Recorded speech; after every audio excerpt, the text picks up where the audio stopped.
Pode sentar-se, por favor.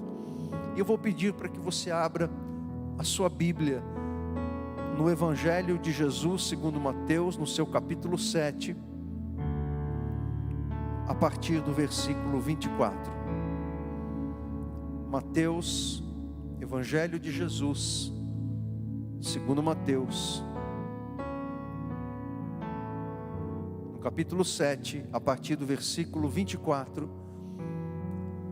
O primeiro livro do Novo Testamento, embora não tenha sido o primeiro dos evangelhos a ser escrito, porque o primeiro dos evangelhos foi o Evangelho de Marcos, no qual se baseou Lucas e Mateus, os evangelhos chamados sinópticos. Mas isso é apenas uma curiosidade. Diz assim a palavra de Deus em Mateus 7, a partir do versículo 24. Palavras do Senhor Jesus: quem ouve esses meus ensinamentos e vive de acordo com eles, é como um homem sábio que construiu a sua casa na rocha.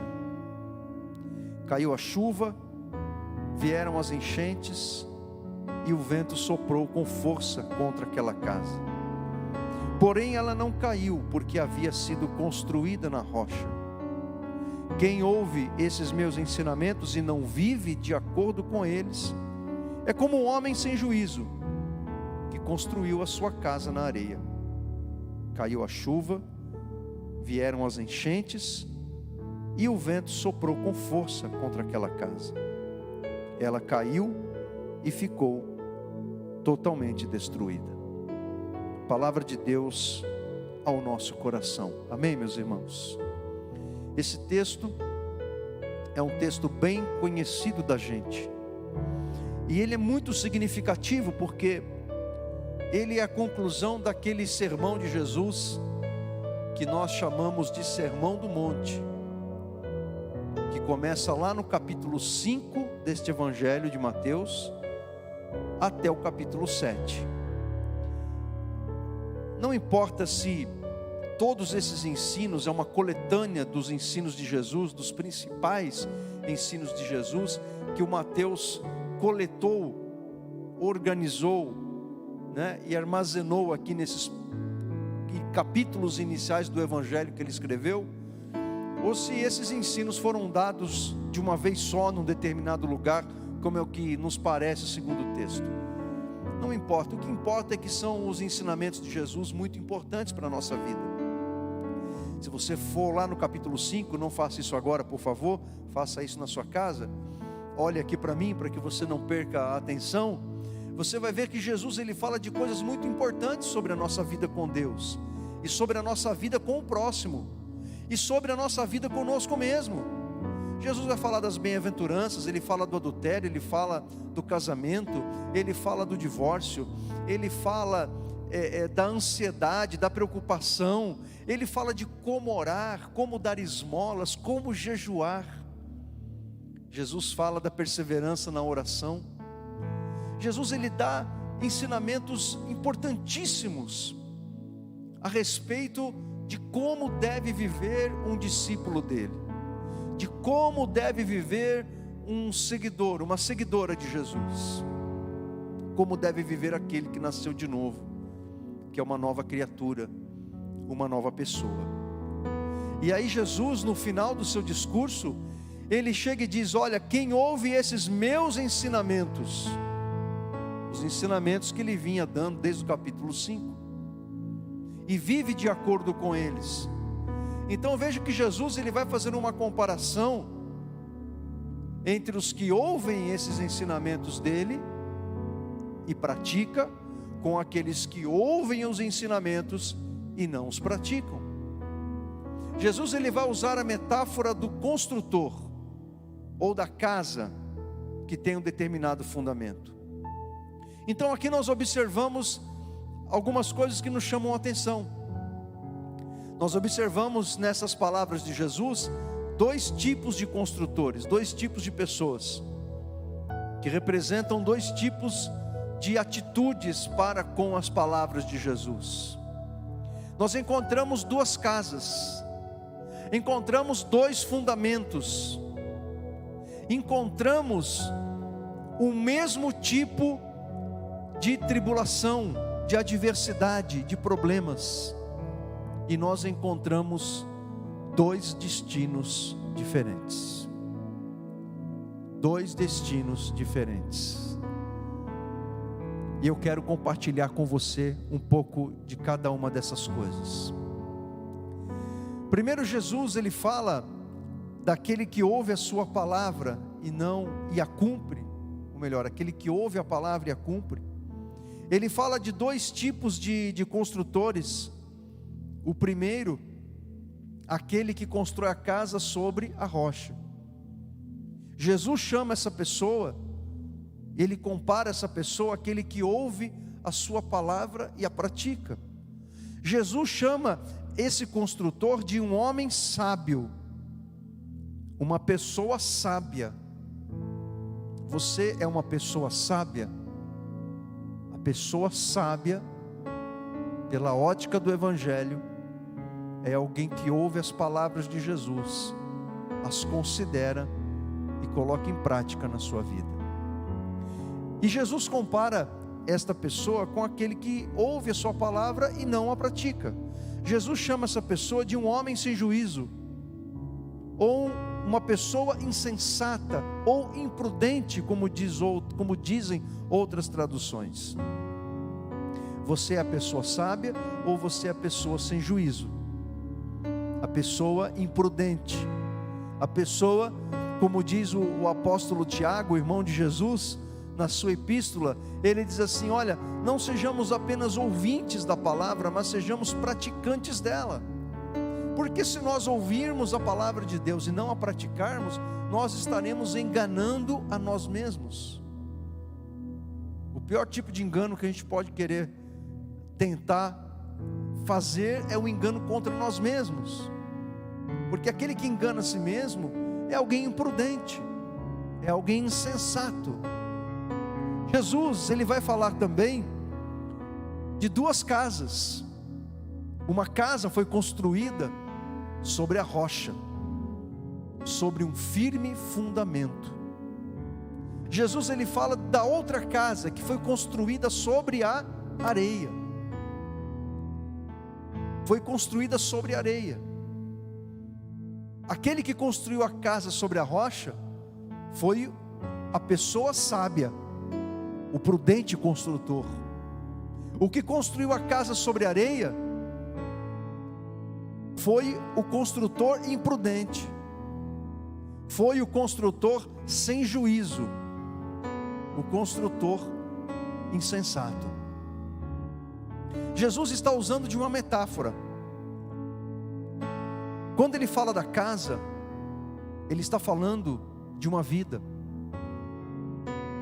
Como que nós temos construído a nossa vida? A casa é a metáfora da nossa vida como um todo.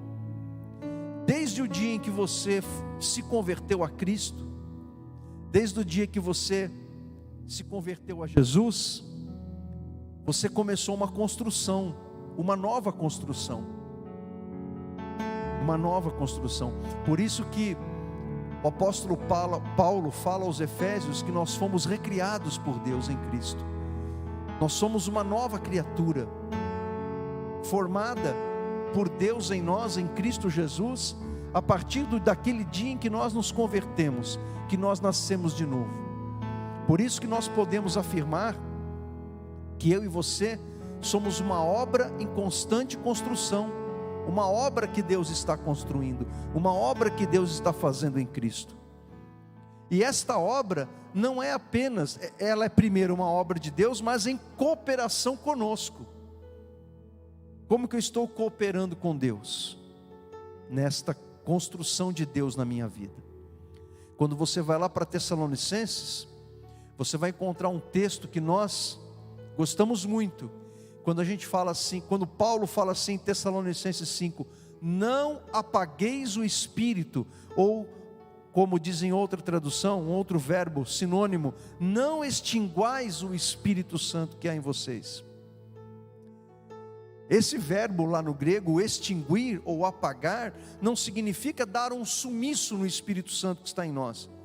Mas esse verbo significa a gente não atrapalhar o agir de Deus na nossa vida. Porque quando você ouve a palavra de Deus e você não pratica a palavra de Deus, é isso que você está fazendo. É como se você estivesse extinguindo o Espírito Santo, apagando o Espírito Santo. Porque como que o Espírito Santo ele vai poder agir na vida de alguém que ouve e não pratica? Então quando Jesus ele fala da casa, ele está falando de uma vida, da sua vida, da construção da sua vida. Onde você está construindo a tua vida? Qual é o fundamento? Quais são os fundamentos? Eu não sou da área de exatas, não sou da área da construção, sou da área de humanas, mas até um leigo como eu sabe que um edifício, uma casa, um prédio, para que fique uma construção sólida e bem feita, que não terá rachaduras, mofo, e não terá o perigo de cair ou de ruir, a primeira coisa que tem que ter essa construção é um fundamento bem feito. É um fundamento bem feito, é um fundamento sólido. Por isso que quando você vai construir, você tem que se preocupar muito com o alicerce, que fica tudo debaixo da terra. Quem já construiu sabe que é até assim angustiante, né? Porque você gasta uma fortuna no fundamento e você não está vendo, porque está tudo debaixo da terra, está ali, mas você não está vendo. Parece que você pegou todo aquele dinheiro que você gastou em material, mão de obra, com engenheiro, e está tudo debaixo da terra, você não está vendo. Mas é isso que você não está vendo que vai dar sustentação naquilo que você está construindo. É aquilo que você não está vendo, que está debaixo da terra, que vai dar sustentação, que vai garantir que o que vai vir por cima daquilo ali vai sobreviver, vai aguentar os embates, as intempéries do tempo. A tua casa não vai ter rachadura, a tua casa não vai ter mofo, não vai ter bolor, ela não vai cair, porque você fez um bom fundamento. E quando Jesus fala do fundamento, Ele está falando onde que nós temos construído a nossa vida, quais as decisões que nós temos tomado na nossa vida, quais têm sido os nossos relacionamentos, os acordos que fazemos, as pessoas com quem andamos, como temos alimentado a nossa mente, o nosso coração, o que nós consumimos diariamente, quem ouvimos, o que estamos ouvindo, que tipo de conversa nós temos com as pessoas, como que temos guardado o nosso coração do pecado, das coisas que desagradam a Deus. Fundamento. O fundamento é como temos vivido a nossa vida. É como nós temos vivido. Porque é a maneira como você está vivendo hoje que vai definir, que vai determinar o destino da tua casa, ou seja, da tua vida. Então, há um fundamento que é muito importante, que é o maior de todos eles. Porque quando Jesus ele fala da rocha, é também uma alusão a Ele mesmo. Ao mesmo tempo que o fundamento é a maneira como vivemos, ao mesmo tempo que o fundamento é os princípios, os valores, a conduta, a vida, o caminho pelos quais nós andamos, ao mesmo tempo, quando Jesus fala da rocha, Ele está fazendo uma alusão a Ele mesmo, porque Jesus, Ele é a pedra principal do edifício de Deus que é a igreja. O apóstolo Pedro, ele diz que Jesus é aquela pedra que foi rejeitada pelos construtores, que foi profetizada lá no Antigo Testamento. E Pedro diz: nós somos como pedras que vivem, que estamos sendo edificados sobre esse fundamento que é Jesus. E é muito interessante isso, porque o nome Pedro, e foi Jesus que deu esse nome para Pedro, porque o nome de Pedro é Simão, E Jesus deu o nome de Pedro para Simão. Pedro é do grego Petros, que significa um pequeno rochedo, um fragmento de uma rocha, uma pequena pedra. E quando Jesus disse lá em Mateus 16, tu és Pedro, ele diz, tu és Petros, e aí Jesus diz, e sobre esta pedra, aí Jesus se refere a ele, aí Jesus usa o outro termo no grego, a palavra Petra, que é o grande rochedo, tu és Petros, e aí Jesus se refere a ele, e sobre esta Petra, Jesus está falando dele, que sou eu mesmo, estou parafraseando, eu edificarei a minha igreja. Como que nós sabemos que é isso que Jesus estava dizendo? Primeiro pelo texto original, segundo porque Pedro ele vai confirmar isso. Pedro não pode ser o fundamento da igreja, como dizem os católicos. Deus não poderia fundamentar a sua igreja num homem mortal, falível, como eu e você. Porque é isso que Pedro é. O fundamento da igreja não é Pedro, é Jesus. Ele é o fundamento da igreja. E Pedro confirma isso lá na sua primeira epístola.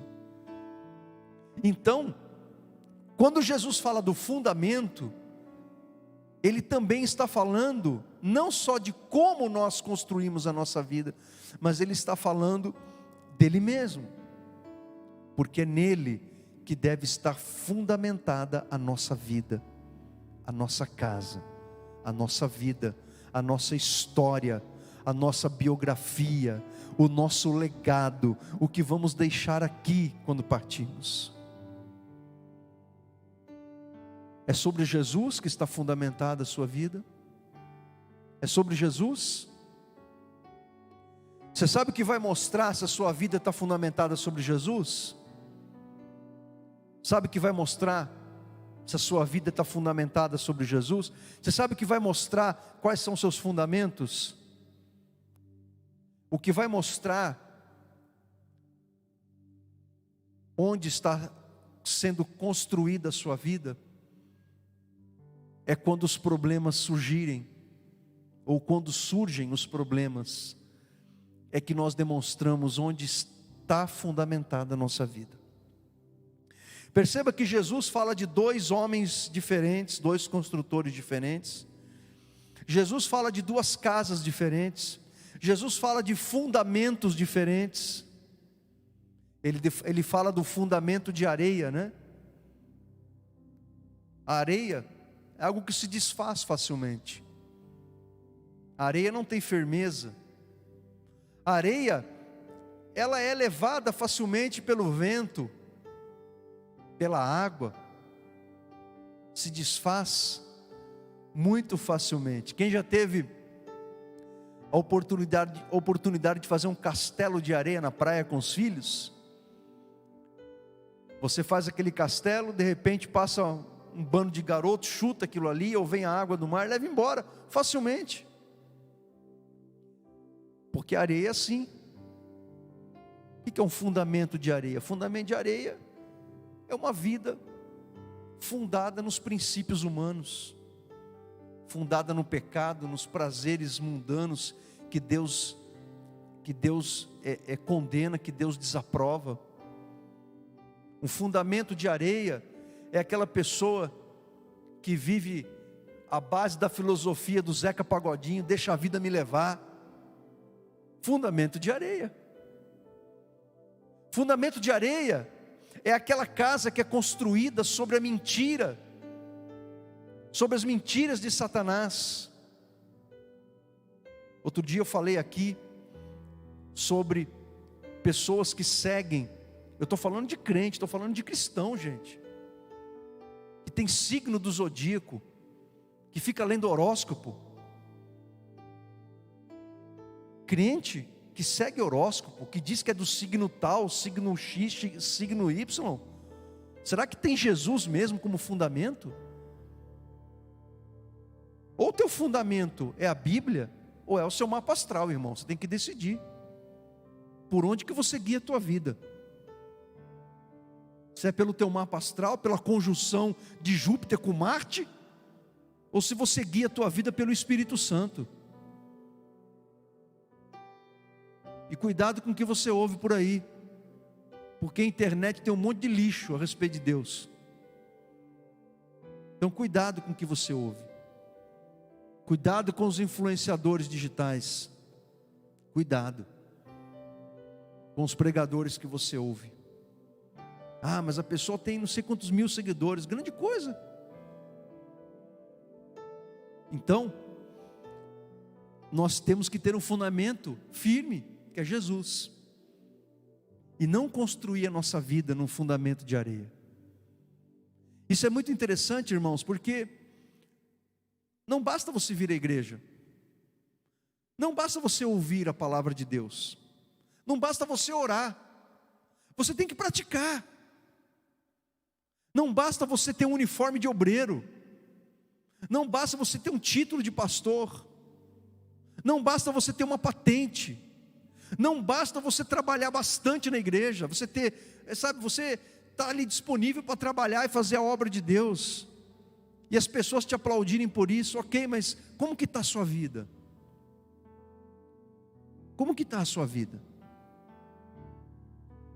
Na sua intimidade, na nossa intimidade. Como que é a nossa vida, quando somente os olhos de Deus estão nos vendo? Onde estamos firmando a nossa casa? Quais são os nossos fundamentos? É uma rocha ou é areia? Então Jesus ele fala de dois fundamentos. Ele fala de duas casas. Ele fala de dois construtores. Ele fala de duas condutas. Mas Jesus ele fala de uma mesma adversidade. Ele fala de mesmos problemas. Ele fala de mesmas lutas. Vamos ver só? Veja se você consegue visualizar ao mesmo tempo o versículo 25 e o versículo 27. Olha só, Jesus fala assim, no versículo 25, caiu a chuva. Versículo 27, caiu a chuva. Versículo 25, vieram as enchentes. Versículo 27, vieram as enchentes. Versículo 25, o vento soprou com força. Versículo 27, o vento soprou com força. Então veja que Jesus está falando de mesmas adversidades, de mesmos problemas, de mesmas lutas. Chuva, enchente, vento, que vieram sobre as duas casas, os mesmos problemas, as mesmas adversidades. E aqui Jesus está falando de uma grande verdade, que deixa muito crente confuso, que deixa muito crente buscando explicações, quando na verdade não deveriam fazer isso, porque a Bíblia ela dá um monte de exemplos desse. E o próprio Jesus falou que nós teríamos aflições. Do que eu estou falando? Eu estou falando que Jesus está dizendo uma coisa que devia ser clara para nós. Que coisas ruins acontecem, tanto aqueles que servem a Deus, quanto aqueles que não servem a Deus. E problemas, tribulações, lutas, acontecem tanto com aqueles que não servem a Deus, como aqueles que servem a Deus. O luto, a morte, o desemprego, a doença, a enfermidade, a traição, o engano, acontece com aquele que não serve a Deus, e acontece com aquele, e pode acontecer também com aquele que serve a Deus. Essa é uma realidade, por mais dura que seja, é a realidade. É uma mensagem impopular, mas é a verdade. Agora, qual é a grande diferença entre uma casa e outra? Qual a diferença entre uma vida e outra? A diferença está no destino. A diferença está no destino. A diferença está na maneira como cada pessoa vai enfrentar absorver, suportar, superar aquela adversidade.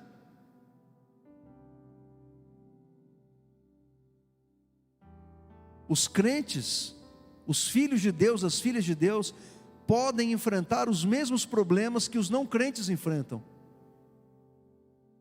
mas o seu destino será diferente. Você vai enfrentar aquela luta de um modo diferente. Você vai enfrentar e você vai absorver e você vai ter um destino diferente daquele que não conhece a Deus. Você consegue compreender isso? É muito natural que quando um crente, um cristão enfrente uma luta, uma perda muito grande, uma decepção muito grande, uma frustração muito grande, que causa uma dor terrível, e assim nós nos sentimos porque somos seres humanos. É muito natural em momentos como esse a gente perguntar para Deus: Deus, por quê? E Deus, mais do que ninguém, Ele entende as nossas perguntas e os nossos questionamentos, porque somos humanos. Mas Deus sabe, o nosso Pai sabe, que se nós estivermos obedecendo a Sua palavra, o nosso destino será diferente. Estamos vivendo uma crise de proporção mundial. Essa pandemia está trazendo prejuízos para muita gente. Gente perdendo dinheiro, perdendo negócio, perdendo o equilíbrio emocional. Gente que está perdendo entes queridos. Mas a questão é: como que você vai atravessar esse vale? Como que você vai chegar do outro lado? A resposta a isso está na maneira como você lida com a verdade de Deus. A resposta a isso está na maneira como você se relaciona com Deus. Porque quando Jesus ele fala da prática da palavra, quando ele fala aquele que obedece a minha palavra, Jesus não está falando apenas de uma obediência cega, de uma obediência ritualística. Jesus está falando de relacionamento com o Pai, de relacionamento com o Espírito Santo. Jesus está falando de intimidade com Ele. Há coisas que acontecem na tua vida que te fazem sofrer, mas se você está andando com Deus, se você tem intimidade com Ele, quando vier a chuva, quando vier o vento, quando vier os rios, você vai permanecer em pé, porque você está andando com Deus. É por isso que o apóstolo Paulo fala aos Romanos que nós somos mais do que vencedores, por meio daquele que nos amou. Aquele que é fiel a Deus sempre é um vencedor, mesmo que aparentemente aos olhos humanos ele está sendo derrotado, está tendo perdas. Se ele anda em fidelidade a Deus, é um vencedor. E ao final de tudo, quando você partir dessa vida, você adentrará nas mansões celestiais, e se cumprirá a promessa de Jesus: aquele que crê em mim, ainda que morra, viverá eternamente. Por isso que o que importa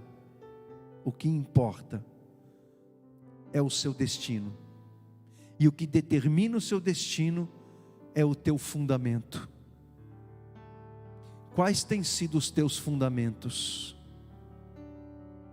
A gente tem testemunhado e visto tantas pessoas que receberam o Evangelho, pessoas jovens que tocaram neste altar, que serviram a Deus aqui. Alguns pregaram a palavra de Deus, alguns empunharam instrumentos, cantaram para Deus, serviram a Deus nessa casa, e hoje estão fora dos caminhos do Senhor. Alguns apostataram da fé, negaram o Senhor que os resgatou, como diz Pedro em 2 Pedro capítulo 2. Mas essas coisas, embora elas nos entristeçam, elas não devem nos espantar, porque Jesus ele disse que isso iria acontecer. O que você não pode permitir é que você faça parte desse grupo de pessoas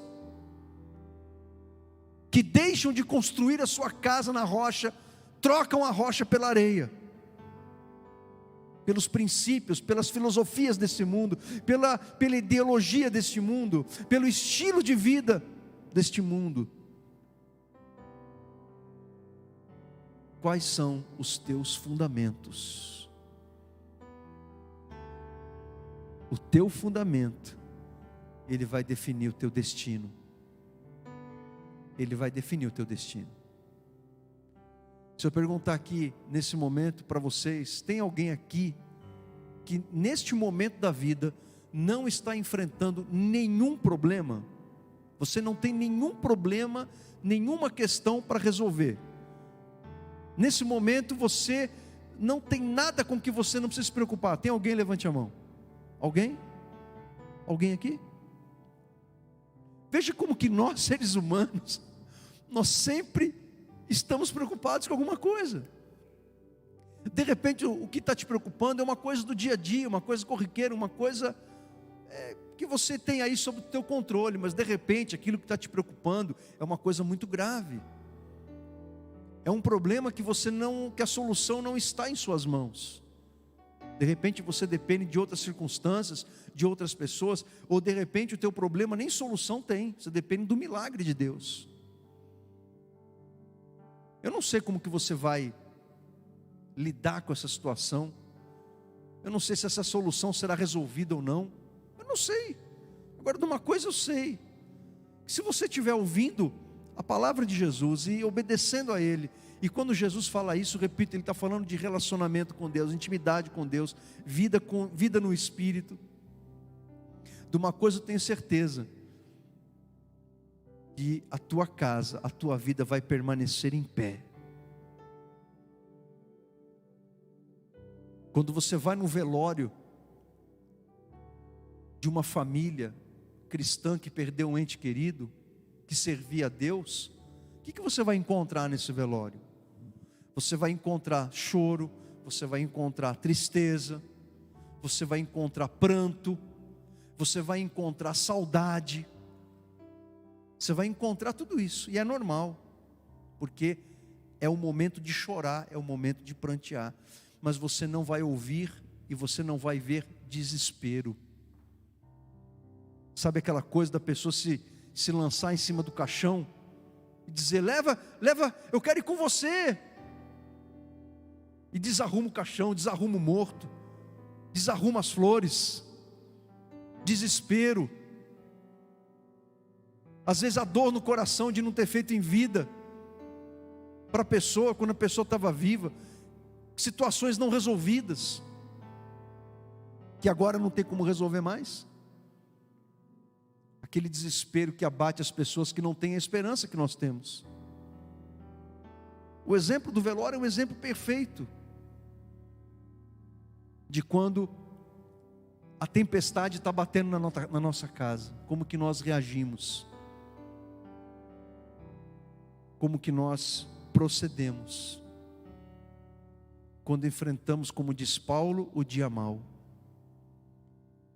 Paulo fala de nos revestir de toda a armadura de Deus, para enfrentarmos o dia mau. E o revestimento dessa armadura, que está lá em Efésios capítulo 6, é um revestimento diário, todos os dias.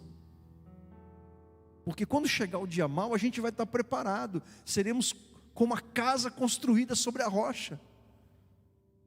A pancada vai vir, mas a gente vai aguentar, porque a gente está firmado na rocha que é Jesus.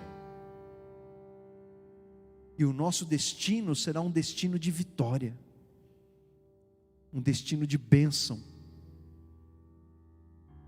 E quando você partir dessa vida, você vai deixar um legado, você vai deixar uma história, você vai inspirar outras vidas, mesmo depois de você partir, porque as pessoas vão se lembrar de você, vão se lembrar da tua história, de como você enfrentou chuvas, tempestades e rios, e você não retrocedeu, você não olhou para trás,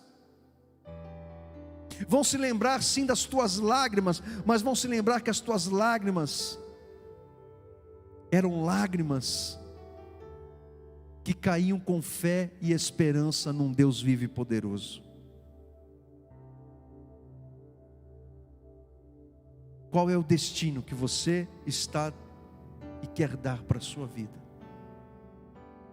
Eu estou agora nesse momento, na Apple, estudando os livros históricos do Antigo Testamento. Aí a gente entra no período dos reis de Israel, né? Gente, quanta história que nos inspira e que nos ensina o que fazer e o que não fazer. Gente que começou bem e terminou mal, gente que começou mal e terminou bem, gente que começou mal e terminou mal, gente que começou bem e terminou bem. Quantos reis que tiveram oportunidade de terminar bem e terminaram mal. A Bíblia nos dá tantos exemplos para que a gente seja o sábio construtor e não o construtor sem juízo. Se você tem sido construtor sem juízo, Deus te dá uma oportunidade hoje de você ser o sábio construtor.